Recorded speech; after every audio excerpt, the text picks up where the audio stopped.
What's up, everybody? It's Band-Aid. We back here to make another deck profile for you. I know I've taken a couple weeks off. I have been preparing for an exam, which I did take and pass. So, right on. We got that going. Anyway, we're going to go ahead and do another deck profile for you today. Today, we're going to start off with Centurion Mannadium. So there's a couple different things that I can talk about as I'm going on, but anyway, let's just jump into the deck profile, and this is how I'm going to run it. Alrighty, so as you guys know, I like to break these decks up into sections. So this is a 45 card count or 46 card count main deck. I'm going to go ahead and start off with our Mannadium stuff. First off, we're going to play one copy of Vice's Starfrost, and then 2 copies of Vice's Samsara. With how this deck's built, I think that running 2 of any main deck monster is going to be preferred over running 3. Just for the fact if you draw 2, the impact it has on your hand is pretty detrimental. But I think the 3 Vice's Starfrost names are all you need. Moving on, we do run 1 copy of Reichardt. You only need 1. We only run 1 link for it, and we only run 1 search target for it. And then I am running 2 copies of Reumhart. She's a little more consistent, not to mention she can special summon herself from the hand by popping these. Or potentially our tuners, which are going to be our Mannadium Meek. We run 2 copies of Meek, and then 1 copy of Torrid. So she has the most utility. We need the names for the Vices. So 3 Vices names are 1 Reichardt, 2 Reumhart, 2 Meek, and then the 1 Torrid. That's going to be it for our Scareclaw Vices Mannadium monsters. Moving on to our spell and traps for them, we are running 2 copies of Calarium. Again, our Mannadium stuff is kind of the bread and butter for the deck. The other stuff is like you need it, but it's not as powerful. And continuing on with that, we only run the 1 Reichphobia for Scareclaw.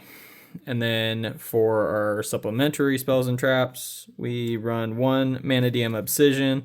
Yes, it can add you a Calarium, but the big thing to remember with this is you can pop a card you control and then add either a Calarium, or if you already control a Calarium, you can add 1 Mannadium spell or trap instead, which is potentially our searcher for our reframing if we don't search that with our extra deck monster. And then also you can banish this card from the graveyard to special summon either a monster with 1500 attack, 2100 defense from your hand, or Vice's Starfrost. So really good card, good at 1. We run 1 copy of Scareclaw Arrival for our special back, and then our last search target is going to be our Mannadium Reframing. So that's going to wrap it up for our Mannadium Vices Scareclaw stuff. Moving on, we got our Centurion. We are running 2 Primera, and 2 Tridea, and 2 Atri. Again, like I said, running 2 ofs is preferred in this deck just because you don't want to brick up. Normally, I would like to only run 1 Atri. The problem is if you see that Atri in your opening hand, it kind of kills the combo. So I definitely like keeping that at 2, just so if you do open up 1 on its own, it really doesn't do a whole lot, so you don't want to see it in hand. But if you do end up seeing it in hand, having the other one in deck is necessary.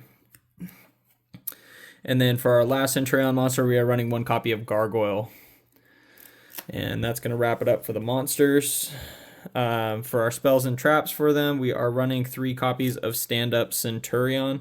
The big reason for playing the Centurion engine is it plays around Droll, and Droll really hurts this deck. Mannadium has always had a fault with once you get hit with Droll, you can't search anymore, and the whole deck is based around searching. So in the case that you do get hit with Droll, mind you, you do want to go Vices, Mannadium stuff as much as possible. And if you get Drolled or anything like that, you want to end with your centurion stuff. So your centurion is your follow-up in case your Mannadium stuff gets interrupted too much.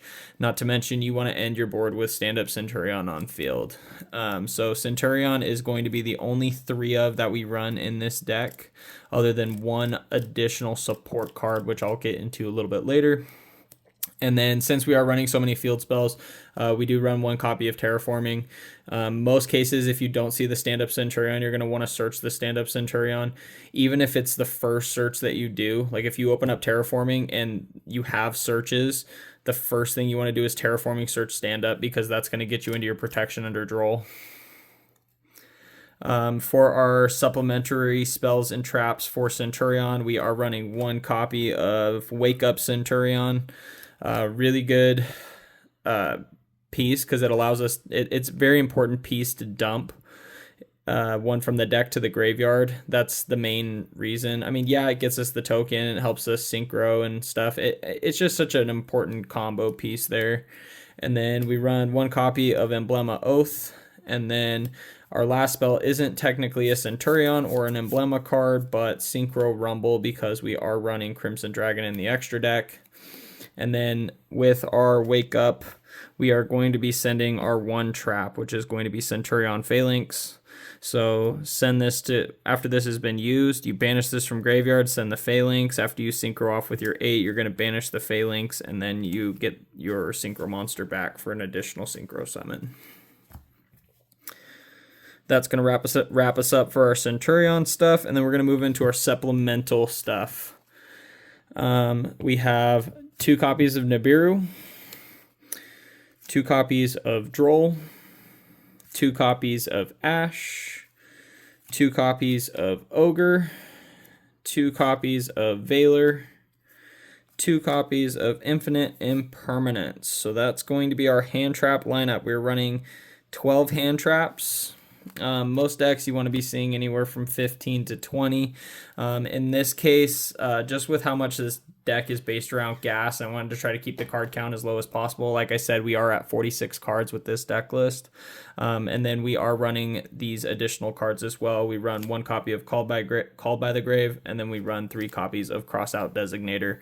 Again, losing 2 hand traps is pretty doable with this deck. You can get hit by a hand trap and you're kind of SOL. So anything that we can do to try to work around that, running the Centurion engine, or also running the Crossout Called by, and then a bunch of targets for it so that we can continue to play. We are going to end our board with a bunch of Omni Negates, so we're not going to have as much worry when it comes to board breakers. So really, we just need to focus the deck on building around playing around hand traps. And then also the hand traps are beneficial to us as well to help stop our opponent. So that's going to wrap it up for the main deck. That is a 46 card main deck. If somebody counted that and I was wrong on my count, then go ahead and correct me down in the comments below.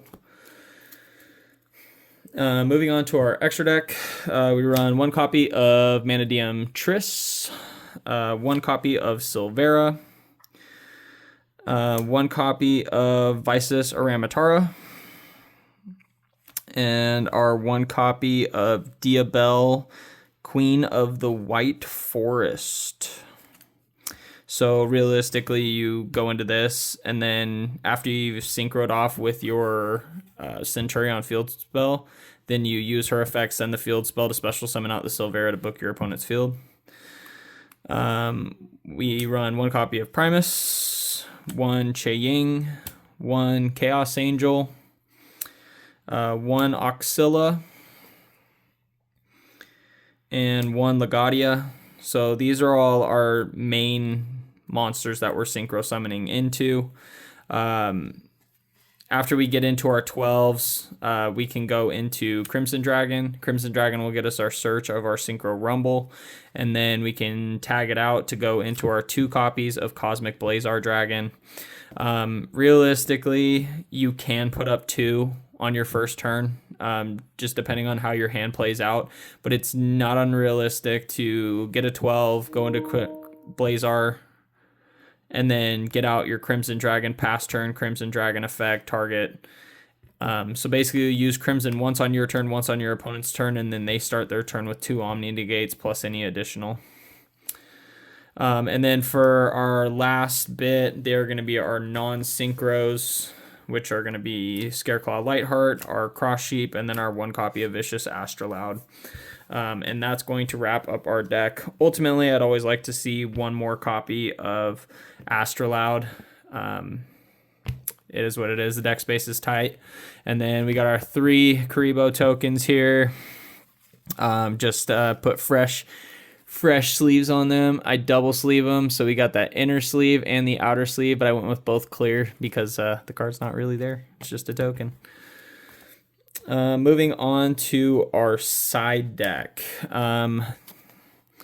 For breaking boards, 3 copies of Dark Ruler No More. We got 2 copies of Lightning Storm, and then an additional copy of Infinite Impermanence if we need an additional hand trap or something along those lines. Also, if we're going second, we do have an additional copy of Droll and Lockbird and a copy of Nibiru. So if we need to up the count on those for any reason, we can go ahead and do that. For gas going first, fusion deployment. If you, I run into it a lot where you don't have a Vices Starfrost at all. So you can go fusion deployment, reveal your Vicious Astrolaud, special summon the Vices Starfrost, and continue comboing. Not to mention it'll get you an additional synchro. This potentially could be a main deck card, and this could potentially be 3 of. So it's something to think about. Right now we are just siding the 1. I will be playtesting with it to see how it does. For our Kashtira matchup, Malice matchup, we run 3 copies of Lance, and then we also have 3 copies of Chaos Hunter. So we don't want our stuff getting banished without our say-so, so go ahead and keep them in the grave. Anyway, that's going to wrap it up for our Mannadium, Vices, Scareclaw, Centurion deck. And again, it's 46 cards, so I wouldn't quite consider it a pile, but yep, there she is. Hey, what's up, guys? So that's the deck profile. If you have any comments, concerns, questions, feel free to comment those down below. I love seeing comments. I like to respond to them. Lets me know that the content that I'm making is valuable to you. And then it also gives me ideas. So, if you mention a card that might be valuable to up the deck's consistency or strength, it's really important to get that information, and then I can pass it on to other people. So go ahead and like, comment, subscribe down below. And yeah, we'll catch you in the next one.